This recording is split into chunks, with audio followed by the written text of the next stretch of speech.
Welcome to another episode of The Brett Bailey Show, where I find inspiring men to share their story, impart their wisdom, and hopefully change your life and the whole masculine culture at large.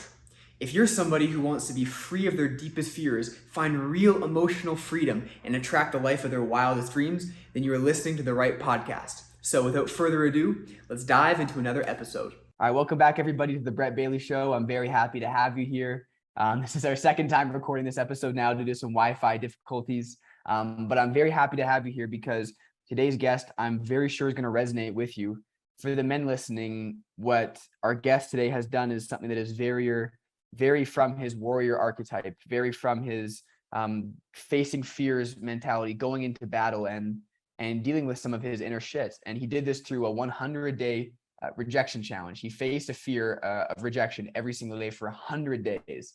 This isn't some 30-day, get fit challenge or some shit. This is 100 days of emotional regulation, because I guarantee during the 100 days more than once Matt's survival system kicked on and was like, dude, walk the fuck away, this is stupid. Why the fuck am I doing this, and so he had to regulate his emotions every day for 100 days, and that has an insane impact on a human being. So anyways, without further ado, Matt Lewis, welcome to the show. Thank you so much. Great to be here. And hopefully my Wi-Fi cooperates now. Yes, fingers crossed. So yeah, I'd love to, again, start with the actual challenge itself. Just explaining to the guys listening, what was this challenge and why you decided to do it? Yeah, so back in the summer of 2021, I was just going through YouTube, watching TED Talks, just laying in bed, and came across one that said rejection's really not that bad. And I saw the title. I was like, okay, well, who liked rejection? So clicked on it, watched it. There's a guy named Ja, and he actually did this challenge quite a few years ago. And he went 100 days in a row asking for something new every day with the expectation of getting told no. He got to get some pretty cool experiences, and he took a lot of good things away from the challenge. So I was like, okay, that seems pretty cool. I should do that. And the next day I sent it, didn't give myself time to second guess myself, didn't plan out the perfect time to do it. I just said, all right, this sounds like something I want to do, and started. I love that again, you've said it twice to me now in the last 5 minutes. I love hearing that. It's like when we protect our passion protects us. It's like when we have something that is so important enough to us, circumstances of our life will mold around that. But we often get in our heads and we're like, well, it's not the right time. Maybe I'm not ready.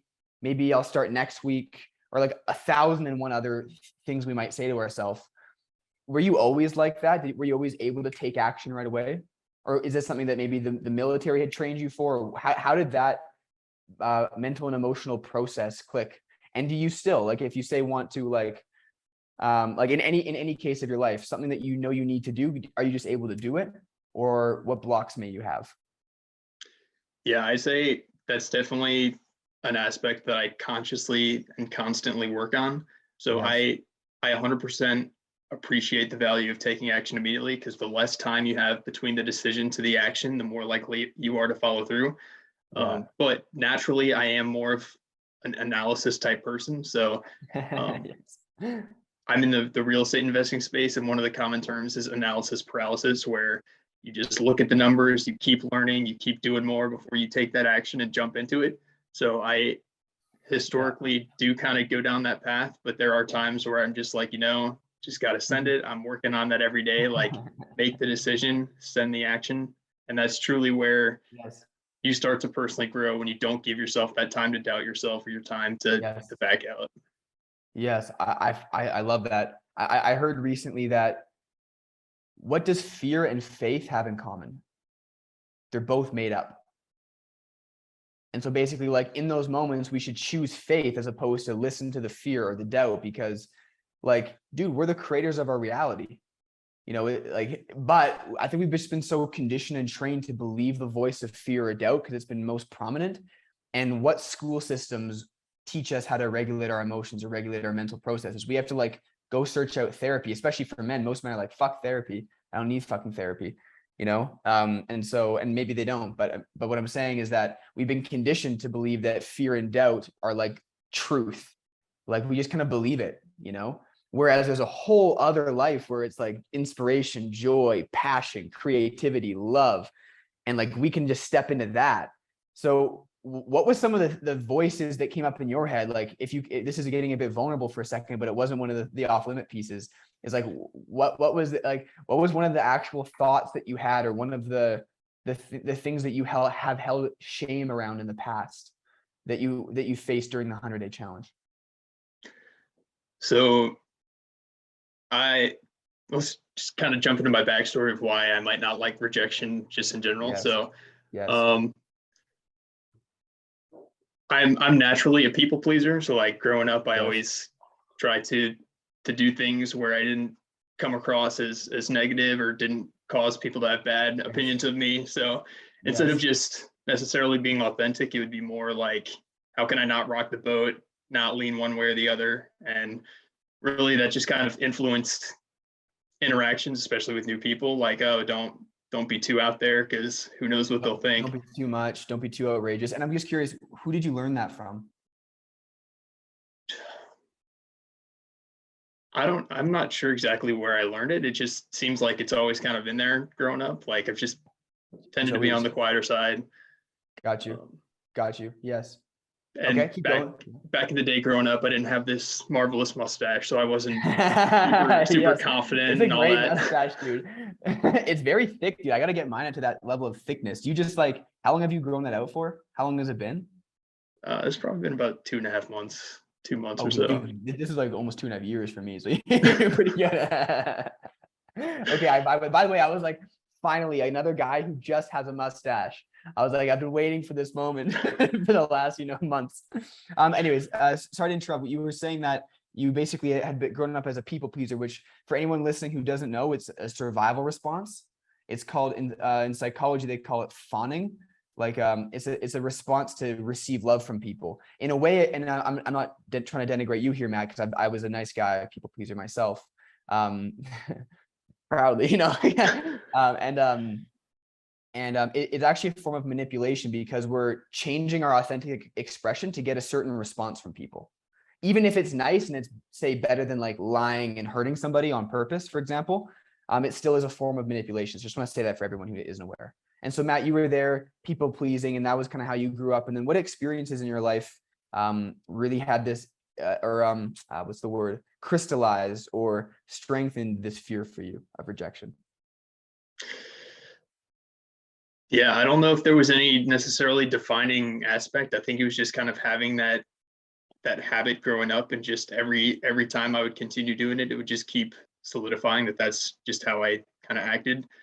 And it really took some kind of inward introspection and just some real self-reflection to realize that, one, there's really no point in doing that, because if I'm showing a fake version of me to people and they like me for that, then that's not someone that I truly want to be around if they don't like who I actually am. And two, it's just holding myself back because I'm not outwardly being what I want to be. So just going through that, and then also just some mindset, like thinking through the bigger picture. So in terms of rejection, what I'll do these days is, before I go into a situation, I'll kind of think through what the possible outcomes are. So what are the good outcomes? What are the bad outcomes? And then I say, can I live with these outcomes? The answer is always yes. Like nothing catastrophic is going to happen. And when I decide that, yes, I can live with those outcomes, just go for it.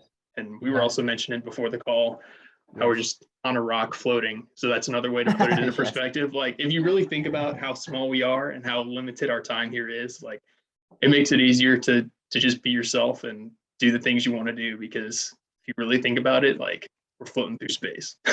Yes, I like really, we're just like, I heard this from the Valravagani. He's like basically we're all just monkeys and floating on a big ball of dirt. I was like, okay, yeah, that kind of takes my ego down a lot, because fear is coming from the ego. Fear is coming from separation. It's coming from I've heard from Thich Nhat Hanh that all fear is really just the fear of annihilation of the ego, or death. All fear is the fear of death. And I think that's one of the reasons, Matt, why the perspective of that we're in space, or the perspective of I'm going to die, I think that's the reason why it's so potent at actually eliminating fear, or at least at the very least, if not eliminating the fear, building up more courage than the fear so we can actually do something. I think it's because all fear is really the fear of death. And if we go into our fear and we ask the question, and then what? It gets really funny. Like you go singing like in front of a restaurant or something, and you're fear, oh my God, oh my God, oh my God. Well, what's going to happen if you sing? Well, they're going to laugh at me. Well, if they laugh at you, and then what? Well, then I'm going to feel like, I'm going to feel embarrassed. Oh, you feel embarrassed? And then what? Well, and even after 3, I'm like, I don't even know. Okay, I guess I just feel embarrassed. And then you can just accept it. So tell me a little bit about some of the little hacks or processes or perceptions that you used in those moments. Because by the way, I'm sure you and I both know that planning, if you can plan something consciously, but in the actual moment, your body is now telling you how you really feel. So in those moments, how did you self-regulate to get yourself to do it? And what were some of the things that you maybe learned that really work to help overcome fear for yourself? Yeah, like you mentioned, that's a huge point. You can think all the things in the world ahead of time, and then when you get there, it's different. So I'd have all these plans, like, yeah, I'm going to go do X, Y, and Z, and then your mind plays amazing tricks on you because when you're in the moment, your brain is saying like, why are you actually doing this? You don't have to do this. You can walk away, and you start to believe it. So it's really just separating your conscious thoughts from like what you want to do. So just kind of recognizing that you're having those thoughts is, I think, the start. So you can just take a step back. You say, I'm noticing my thoughts are saying X, Y, and Z. I don't have to listen to that. So that's like step one of just separating that and observing what you're thinking. And then again, a lot of these rejections that I did are people that I have never seen since then. And it's just constantly reminding myself, like, at the end of the day, like you said, and then what? What's the worst that can happen? It's really not that bad. I'll never see these people again. Like, I was just scrolling through, I've got like a summary of all the challenge days on my blog. So I was just kind of looking through them, and even the worst ones, the ones that were the most uncomfortable, the ones that were the most painful in the moment, looking back, like, none of those people probably remember I exist. I don't even know who those people were. Like, there's no impact going forward. So just remembering that those seemingly important and significant uncomfortable moments at the time are really won't have a grand effect on you overall. And it's just keeping that perspective and knowing that in the moment, which is hard. It's very hard to do, but it's just separating the thoughts you're having from the higher knowing that it's not truly a threat. And your body does have those reactions. Like, this was especially hard in the first couple of weeks before I started to get acclimated. Like, I'd go up, I'd get nervous, my hands would get cold, and it was just forcing myself through that and just accepting it, and then forcing myself through it anyway. Like, it's definitely hard. I'm not saying it's easy, but it's just working through that and getting the reps in and consciously working to separate those thoughts from your higher perspective and pushing through it is what I found made the challenge easier as it went on. So like bringing a higher perspective, and then like really focusing on that higher perspective and not focusing on the thoughts of fear as much as what I'm hearing. Is that correct? Yeah. Which is difficult. I mean, are you familiar with Dr. Joe Dispenza's work, Matt? I'm not, no. No? Okay, well, whatever. It doesn't matter. He basically talks about how you can't think greater than how you feel. And what you've done is like, you've really like, even though you felt this, you're basically using like all your willpower possible to like think greater than how you feel. Basically, like your hands are getting fucking cold. Like you feel like nervous, you feel et cetera, but you're choosing to think greater than how you feel. And that's a huge act of will. And I actually believe that it builds real muscle for you. Like, I think one of the big values of this is it affects every area of our life, even if it's just like me wanting to beat my record in the cold bath, in the ice bath, or in the sauna, or in the gym. Like, it's just like, just kind of being able to like sit with things a bit longer, consciously be in those feelings a bit longer. I've learned that, like, I feel like that's like the whole work of success or achievement, or really just enjoying life, is even in relationships. I know this isn't a topic that you necessarily wanted to dive into. For me, a big piece of my journey has been my sexual life, because I felt very insecure sexually. I felt like I wasn't big enough. I felt like I wasn't sexy enough or good enough in bed, or, a number of things that I had fear around.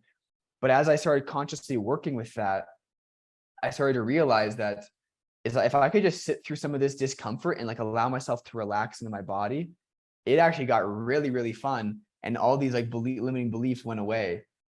So I want to ask you, like, how has this affected other areas of your life?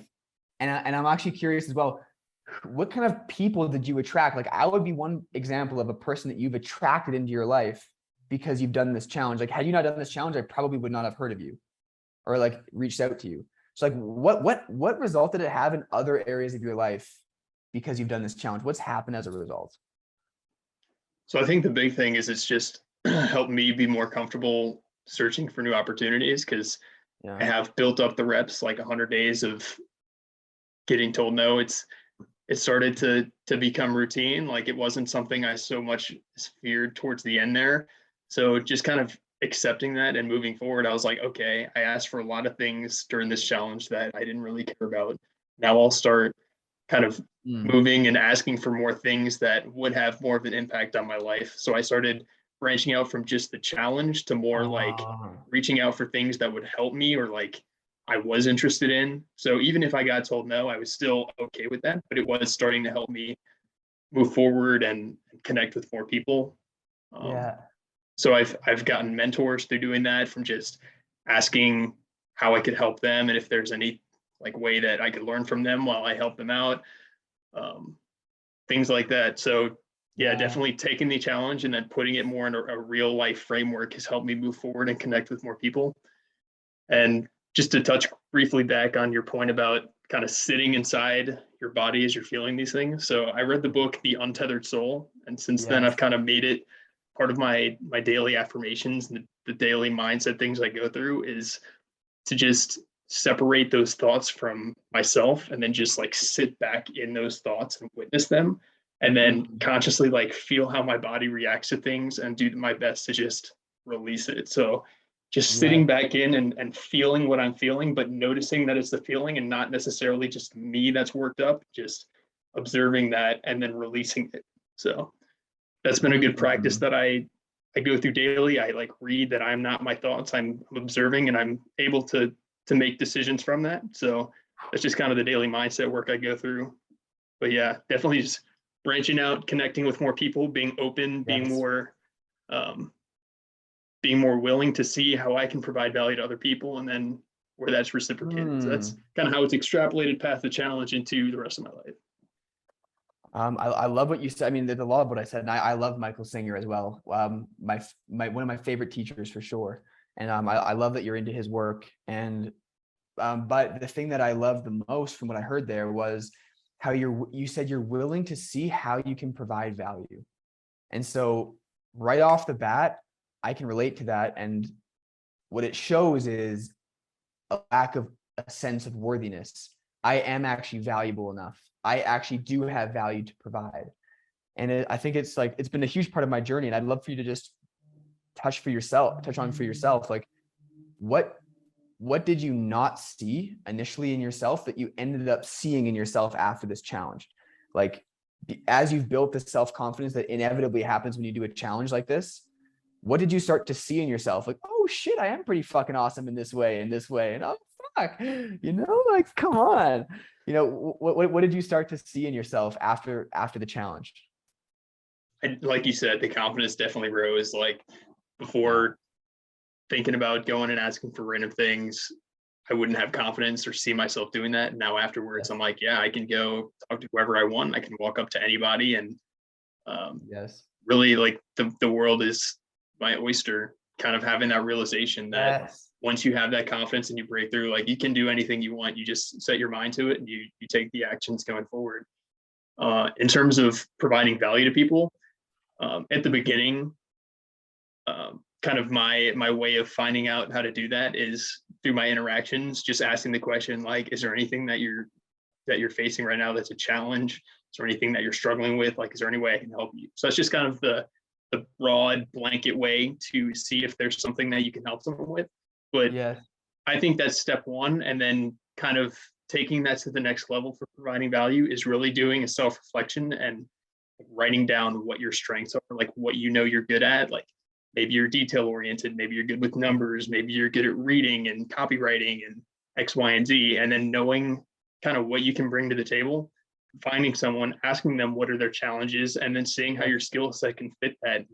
say someone's like, oh, I'm not very good at social media, I'm not very good at marketing, you can be like, well, I know that I'm good at social media. Could I help you kind of improve your social media space? Or someone's like, oh, I'm not very detail oriented. You could be like, oh, I love reading and editing things. Like, feel free to send anything over you do, and I'll go through it and I'll revise it and make it better. So just kind of, you can have the broad approach of how can I help you, or you can kind of dial in what you know your strengths are, and then kind of going from there to provide that more targeted offering to someone else that you want to help out. Yeah, no, it makes sense. Makes sense. And I love that. And I'm curious if you're willing to share, like, what were some of the specific things that you noticed in yourself after the fact that you maybe didn't notice before? Like, as an example, this is a weird one that I'll share for myself. I don't think I've ever shared this live. I had a belief that I was selfish, and I was selfish at times. We all can be selfish at times, but I had a belief I was selfish. Meanwhile, like, I'm building this business where I'm helping men. Like, my focus is like always on like almost always on service and helping the men that I work with. And I realized at a certain point, after I loved myself enough to see the truth, in a sense, where it just became clear that I was judging myself for being selfish. I was judging myself for filling out my own cup, or for doing something that was just for me.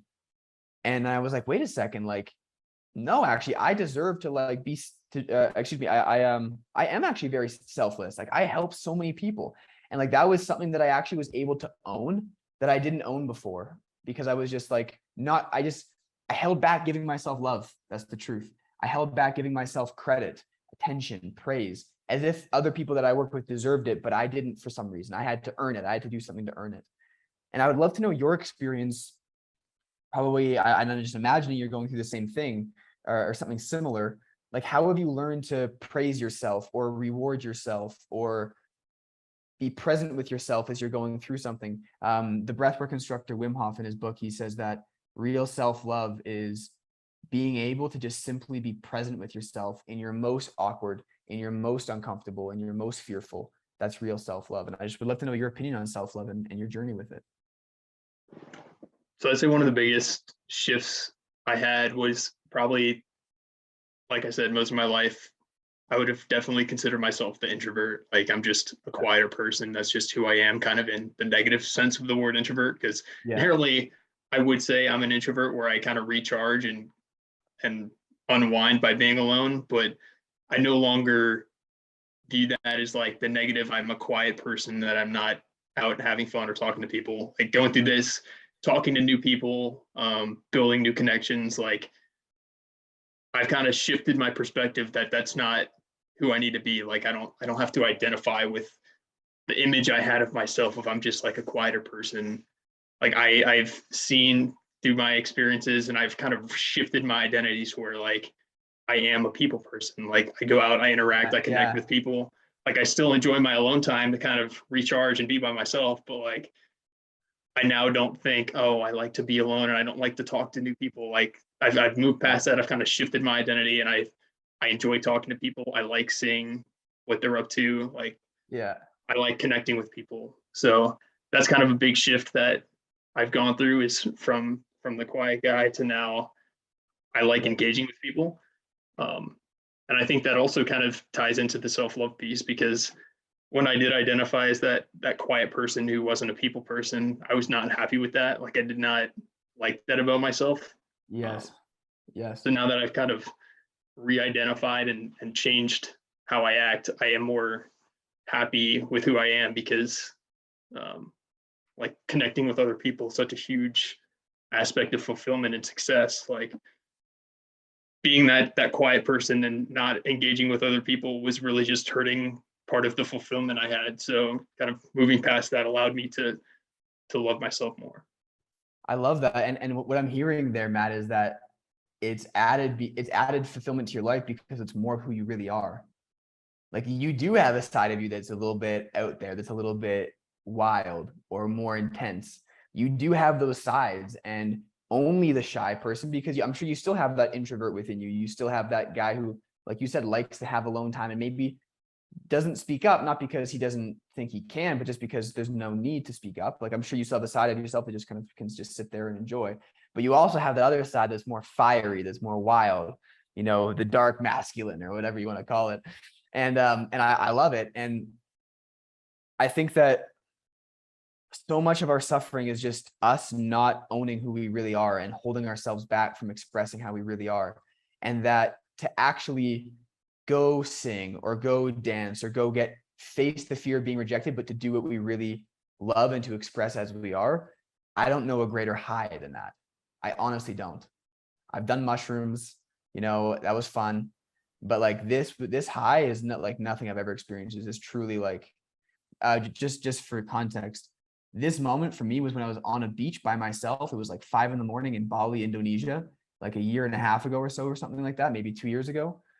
And I'm literally on a beach at 5 a.m. Nobody is there. And I went there every morning so I could just be by myself and nobody would judge me. So I could just be weird with myself, to be totally honest. And I give my clients this all the time. I give them what I call 15 minutes of weird. It's like a homework I give, where for 15 minutes, they lock themselves in a room. No one sees them. And they just get weird, man. Like just whatever they want to do. I just connect with themselves. And I remember there's one time I was on the beach and I was just like literally joking as if I was up on stage as a comedian, just joking to the ocean. The waves were rolling in. I was making myself laugh so fucking hard for like 20 minutes straight. I had never laughed so hard in my life. But the cool piece is that at the end of that full just flow of self-expression, I was like on top of the world. I was like, nothing could get me down after that. Nothing.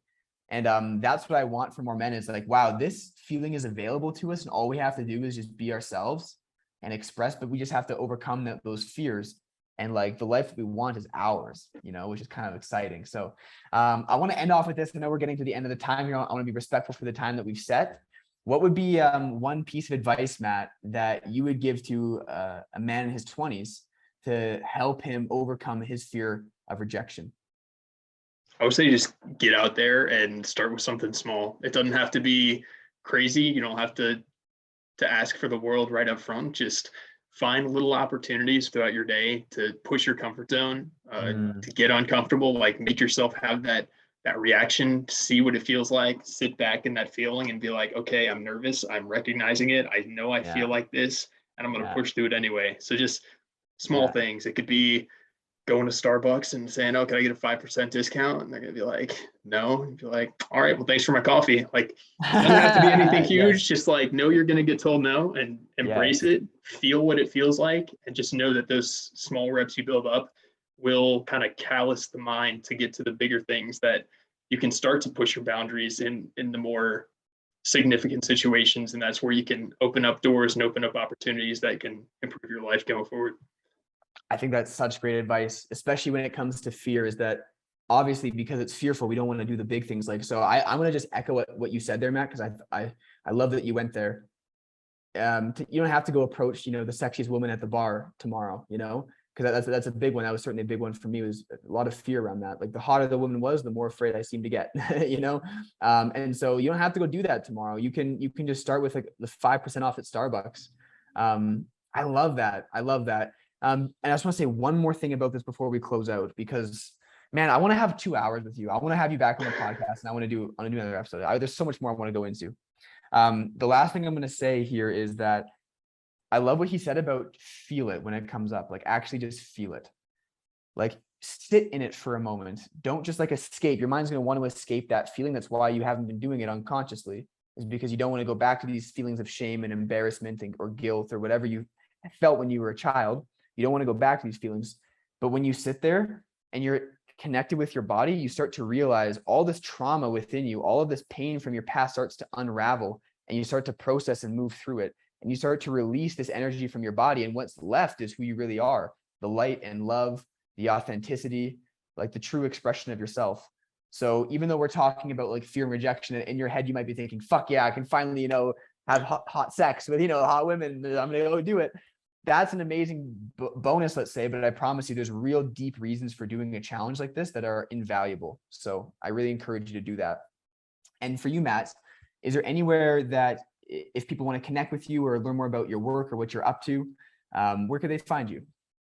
Yeah, best place is probably Instagram or LinkedIn, or LinkedIn too. I'm pretty active on LinkedIn on the professional side, but as for just like fun content and doing challenges. TikTok and Instagram, my handles are at Matt G. Lewis. And then on LinkedIn, it's the LinkedIn address /Lewis G. Matt. It's backwards on there. So if you're interested in real estate or finances or more the professional side, hit me on LinkedIn. If you want to see more content, challenges, getting out of my comfort zone, TikTok and Instagram. I love it. Beautiful. Check them out, guys. And thank you everyone for watching. I appreciate your attention. It's your most valuable resource, and I feel honored that you've given it to us today. So thank you very much. I hope it was worth your while. And until next time, my friends, live a life that's true to you. That's it. That's a wrap. Thank you for watching or listening to this podcast episode. I hope it was valuable for you because I make these for you. I make these for people that want to transform their life to the next level and hopefully change the culture of masculinity at the same time. If you'd like to learn more about me and my work, you can check the description below and be sure to subscribe to my channel so you don't miss any updates on the next episode that I will release. Thank you so much for watching, and until next time, live a life that's true to you.